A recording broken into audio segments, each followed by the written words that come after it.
देशाचे राष्ट्रीय गीत वंदे मातरम 150 वर्सां पुराय करता। राष्ट्रीय गीत बरयल्ल्या बंकिमचंद्र चटर्जीचो उगडास करून गोंयभर भौशीक गायनां जालीं।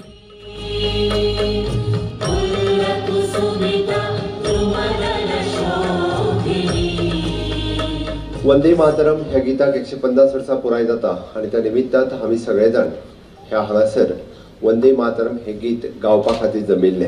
पुराय देशभर आज एकाच वेळार हे गीत सगळी कडेन सुरू जालें की बंकिमचंद्र चट्टोपाध्याय हांच्यानी 150 वर्सां पयलीं हे गीत बरयलें आणि हे गीत म्हटल्याच आमच्या देशाचो हार्टबीट आशिल्लो।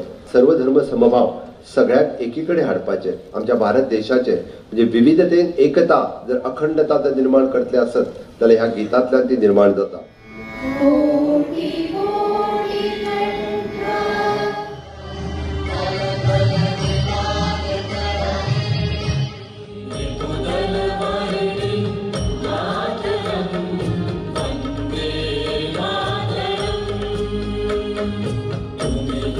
Bureau report, prudent.